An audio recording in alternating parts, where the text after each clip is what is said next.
Hi எல்லாருக்கும் வணக்கம். இந்த வீடியோவில் பிஎட் ஃபஸ்ட்டு செமஸ்டரில் எஜுகேஷன் சைக்காலஜி யூனிட் 1 ரொம்ப இம்பார்ட்டன்ட் 10 மார்க்கு தான் பார்க்க போகிறோம். கல்வி உளவியலின் பரப்பு மற்றும் முக்கியத்துவமை விளக்குக. கல்வி உளவியல் அப்படின்னா இப்போ ஒரு மாணவர்களுக்கு நிறைய ப்ராப்ளம்ஸ்லாம் இருக்கும் இல்லையா, படிக்கிறதுல இப்போ கவனம் செலுத்த முடியாமல் இருக்கலாம். நிறைய விஷயங்கள் அவங்கள அந்த வயசுக்குள்ள அஃபெக்ட் பண்ணும். அதனால கல்வி படிக்கிறதுல கான்சென்ட்ரேட் பண்ண முடியாமல் நிறைய ப்ராப்ளம்லாம் இருக்கும். அந்த ப்ராப்ளத்தை சால்வ் பண்ணி அவங்களை எப்படி படிக்க வைக்கலாம் அப்படிங்கிறது தான் இந்த கல்வி உளவியல். இந்த கல்வி உளவியல் பொருள். உளவியலின் ஒரு உட்பிரிவானது கல்வி உளவியல். அதாவது சைக்காலஜி பொறுத்த வரைக்கும் நிறைய விதத்துல சைக்காலஜில் இருக்கு. அதுல கல்வி உளவியல் ஒரு பார்ட் அப்படின்னு சொல்றாங்க. பள்ளி வகுப்பறையே கல்வி உளவியலாளர்களின் ஆய்வுக்கூடம். கற்றல், கற்பித்தல், பயிற்சி அளித்தல். இப்போ கற்றல் அப்படின்னா நம்ம படிக்கிறது, கற்பித்தல்னா இன்னொருத்தருக்கு நம்ம சொல்லி தருது, பயிற்சி அளித்தல்னா அதை ப்ராக்டிஸ் பண்ணிட்டு டெஸ்ட் எழுதும் இல்லையா, அதுதான் பயிற்சி அளித்தல். போன்றவற்றில் எதிர்ப்படும் பிரச்சனைகளுக்கு தீர்வு காண முற்படுவதே கல்வி உளவியல்.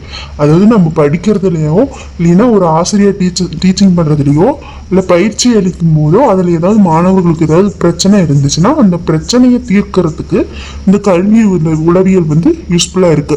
அதனால தான் நம்ம பிஎட்ல ஒரு சப்ஜெக்ட்ல எஜுகேஷன் சைக்காலஜியை படிக்கணும் அப்படின்னு சொல்லிட்டு அந்த சப்ஜெக்ட் கொடுத்துருக்காங்க. கல்வி உளவியலின் வரையறைச்சிருக்காங்கன்னா கொலாஸ்னிக் கல்வியில் மேற்கொள்ளப்படும் செயல்முறைகளிலும் பின்பற்றப்படும் வழிமுறைகளிலும் உளவியல் கோட்பாடுகளையும் விதிகளையும் புகுத்தி கற்றல் கற்பித்தலை மேம்படுத்துதலே ஆகும் என்று கொலாஸ்னிக் என்ற ரஷ்ய அறிஞர் கூறுகிறார்.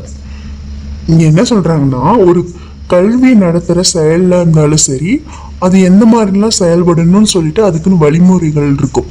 அது எல்லாத்திலுமே உளவியல் ரீதியாக கோட்பாடுகள்லாம் வரையறுச்சிருப்பாங்க, விதியெல்லாம் சிலர் சொல்லியிருப்பாங்க.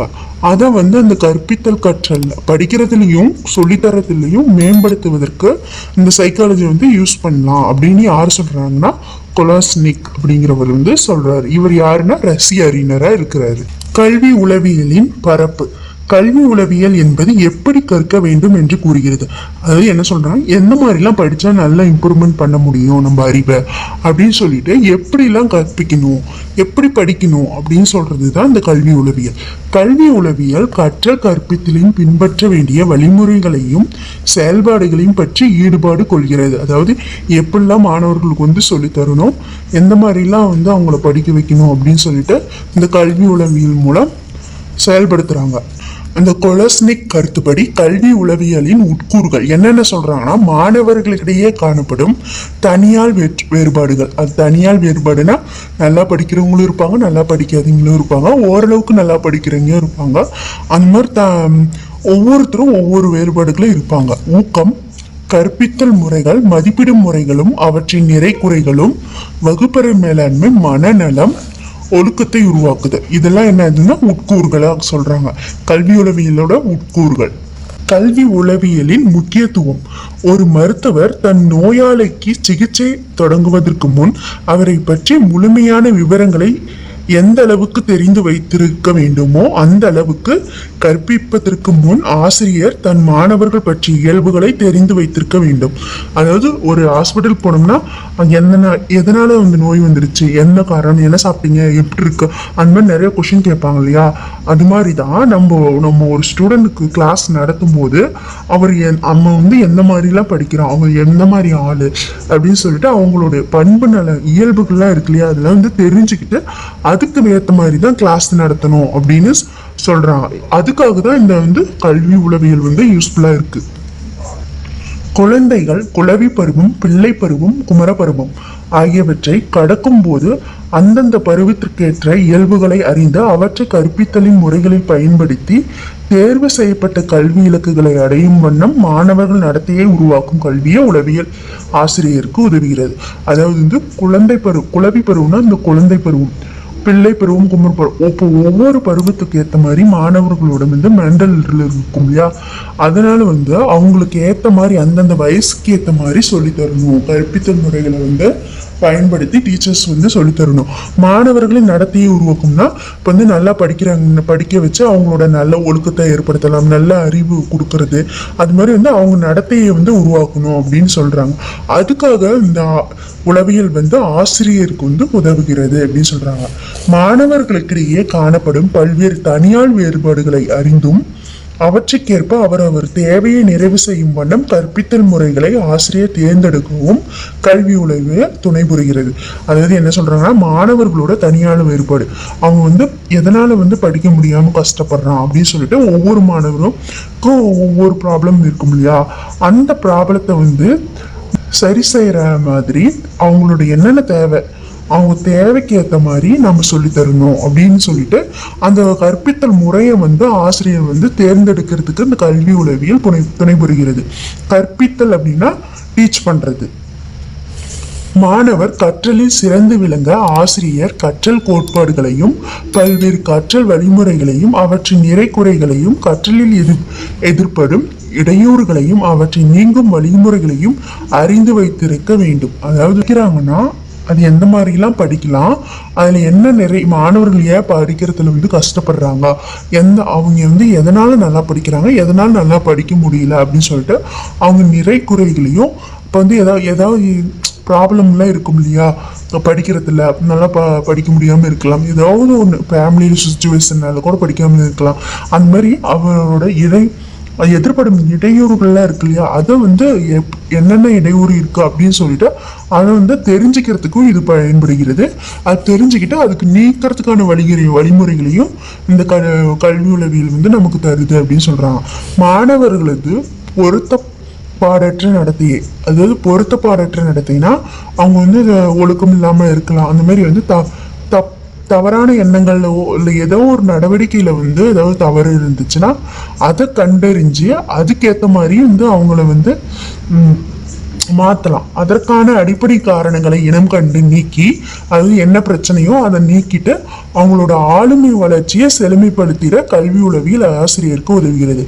அவங்க ஆளுமை திறனை வளர்த்துற அளவுக்கு வந்து கல்வி உளவியல் வந்து யாருக்கு உதவுதுன்னா ஆசிரியருக்கு வந்து உதவுது. இந்த கல்வி உளவியல் எதுக்குன்னா பயன்படுத்துறாங்கன்னா, வகுப்பறை ஒழுக்கை நிலைநாட்டவும், வந்து ஒரு வகுப்பறையில வந்து எல்லாரும் ஒழுக்கமா இருக்கணும் அப்படின்னு சொல்லிட்டு அதை நிலைநாட்டுறதுக்கும் இந்த கல்வி உளவியல் வந்து யூஸ்ஃபுல்லா இருக்கு. மாணவர்களின் மனநலத்தை மேம்படுத்திடவும், அதாவது மன ரீதியாக ஏதாவது ப்ராப்ளம் இருந்துச்சுன்னா அதையும் நீக்கிறதுக்கு வந்து யூஸ்ஃபுல்லா இருக்கு. பிரச்சனைக்குரிய மாணவர்கள் தங்களது பிரச்சனைக்கு தீர்வு காண வழிகாட்டுவோம். இப்போ என்னென்ன பிரச்சனை இருக்குன்னு கண்டுபிடிக்கிறதுக்கு உளவியல் யூஸ் ஆகுதா, அந்த கண்டுபிடிச்சதுக்கு அப்புறம் அது எந்த பிரச்சனையை வந்து நம்ம தீர்க்க முடியும் அப்படின்னு சொல்லிட்டு அதுக்கான தீர்வு கொடுக்கறதும் இந்த கல்வி உளவியல்ல இருந்து இருக்கு. அறிவுரை பகரவும், அதாவது வந்து நமக்கு வந்து இது மாதிரிலாம் பண்ணலாம், இது வந்து தப்பு, இது வந்து மாத்திக்கும் அப்படின்னு சொல்லிட்டு அறிவுரை பகரவும் இந்த கல்வி உளவியல் வந்து யூஸ்ஃபுல்லா இருக்கு, ஆசிரியருக்கு வந்து பயன்படுதுன்னு சொல்றாங்க. மாணவர்களின் கல்வி அறிவை மதிப்பிட உளவியல் அடிப்படையிலான பல்வேறு சோதனைகளை செயல்படுத்தி அளவீடுகளை பெற்று பொருள் உணர ஆசிரியருக்கு கல்வி உளவியல் அறிவு பெரிதும் துணை புரியுது. அதாவது வந்து நம்ம ஒரு டெஸ்ட் எழுதுறோம்னா, டெஸ்ட் வைக்கிறோம்னா அந்த மார்க் எடுக்கிறாங்க இல்லையா, அதுதான் வந்து பல்வேறு சோதனைகள்னா டெஸ்ட்டை தான் வந்து சோதனைன்னு சொல்லுவாங்க. அந்த டெஸ்ட்டை வந்து நம்ம அளவிடணும், மதிப்பிடணும். மதிப்பிட்டதுக்கு அப்புறம் அதில் வந்து மாணவர்கள் பாஸா போயில அவங்க எப்படி படிச்சிருக்காங்க அப்படின்னு சொல்லிட்டு நமக்கு வந்து தெரிஞ்சுக்கலாம். அதுக்கு வந்து இந்த கல்வி உளவியல் அறிவு வந்து ஆசிரியருக்கு வந்து பெரிதும் துணை புரிகிறதுன்னு சொல்றாங்க. வகுப்பறை கற்பித்தலில் மாணவர்களுக்கு ஊக்கம் அளித்திடும் வழிமுறைகளையும் மாணவர்கள் கவனத்தை ஈர்க்கும் புறக்காரணிகளை அறிந்து அவற்றை பயன்படுத்துறோம். அகக்காரணி புறக்காரணினா செகண்ட் யூனிட்ல 10 மார்க்கா வரும், அது அப்புறமா பார்த்துக்கலாம். இப்போ வந்து அகக்காரணி அப்படின்னா நம்ம உள்ள இருந்து தோன்றது, இப்போ நமக்கு நம்ம மனசு சரியில்லாம கவனமா இல்லாம இருக்கலாம், அது மாதிரிலாம் இருக்கு இல்லையா, அதுதான் வந்து கவனத்தை வந்து ஒரு பாடத்து மேல செலுத்துறதுக்கும் அவங்கள ஊக்கப்படுத்துறதுக்கும் இந்த உளவியல் வந்து யூஸ்ஃபுல்லா இருக்கு அப்படின்னு சொல்றாங்க. கவனக்குறைவு காரணிகளை அறிந்து அவற்றை அகற்றி மாணவர்களின் கவனத்தை பாடத்தில் நிலைநிறுத்தும் வழிமுறைகளை ஆசிரியர்கள் அறிந்திருந்தால் மட்டுமே அவர் தனது வகுப்பறை கற்பித்தலில் திறன் மிக்கவராக திகழ முடியும். அதாவது வந்து மாணவர்கள் வந்து ஏன் கவனம் செலுத்த மாட்டேங்கிறாங்க அப்படின்னு சொல்லிட்டு ஏதாவது ஒரு டிஸ்டர்பன்ஸ் எல்லாம் இருக்கும் இல்லையா, அது வந்து என்ன அப்படின்னு கண்டுபிடிச்சிட்டு அதை வந்து அகற்றணும். மாணவர்களிடந்து நம்ம அகற்றணும். அந்த மாதிரி அகற்றதுக்கு அப்புறம் அந்த பாடத்துல வந்து கவனம் செலுத்துற மாதிரி பண்ணணும். அப்படி பண்ணணும்னா காரணத்தை கண்டுபிடிச்சாதான் அதுக்கு ஏத்த மாதிரி நம்ம சப்ஜெக்ட் நடத்தி அவங்களுக்கு கவனத்தை செலுத்த முடியும். அதனால வந்து கல்வி உளவியல் வந்து ஆசிரியருக்கு வந்து கற்பித்தல் திறன் மிக்கவராக திகழ வேண்டும்னா இந்த கவனக்குறைவு காரணிகளை வந்து கண்டுபிடிச்சு அதற்கு வந்து தீர்வு காணணும் அப்படின்னு சொல்றாங்க. மாணவர்களது நாட்டங்களை அறிந்து ஊக்குவிக்கவும் பரிசு, பாராட்டு, தண்டனைகளை முறையாக செயல்படுத்தி விரும்பத்தக்க கற்றலை மட்டும் வலுப்படுத்தும் வழிமுறைகளை ஆசிரியர் அறிந்திருப்பாரு. ஆனால் அவர் எல்லோராலும் பாராட்டப்படும் ஆசிரியராக திகழ்வார். அதாவது வந்து நல்லா படிச்சிருந்தாங்கன்னா அவங்களுக்கு பாராட்டு பண்ணி ஏதாவது ஒரு பரிசையோ கொடுக்கலாம். இப்போ நல்லா ஏதாவது ஒரு ப்ராப்ளம்ஸ்னால நல்லா படிக்காம இல்லை எது இருந்தாலும் அவங்களுக்கு கரெக்டான தண்டனைகளை வந்து முறையாக வந்து செயல்படுத்தணும். அவங்கள அடிக்கிறது, துன்புறுத்து அந்த மாதிரி இல்லாமல் வேற ஏதாவது தண்டனையை கொடுத்து முறையான தண்டனை தான் கொடுக்கணும் அப்படின்னு சொல்றாங்க. விரும்பத்தக்க கட்டளை மட்டும் வலுப்படுத்தணும். நல்லா எழுதியிருந்தாங்கன்னா நல்ல செயல்களை செஞ்சுன்னா நல்லபடியாக படிக்கிறாங்கன்னா அதை மட்டும் வந்து வலுப்படுத்தணும் அப்படின்னு சொல்கிறாங்க. இப்போ நல்லா படிக்காத போது அது வந்து இந்த மாதிரிலாம் மாற்றிக்கோங்க, இப்படி படிக்கணும் அப்படின்னு சொல்லிட்டு அவங்க கற்றலை வந்து இம்ப்ரூவ்மெண்ட் பண்ணணும். அப்படி பண்ணால் வந்து அந்த டீச்சர்ஸ் வந்து எல்லாராலுமே பாராட்டுற ஆசிரியராகவே இருப்பாங்க அப்படின்னு சொல்கிறாங்க. இந்த வீடியோ உங்களுக்கு பிடிச்சிருந்துன்னா சப்ஸ்கிரைப் பண்ணுங்கள், லைக் பண்ணுங்கள், ஷேர் பண்ணுங்கள், கமெண்ட் பண்ணுங்கள். தேங்க்யூ.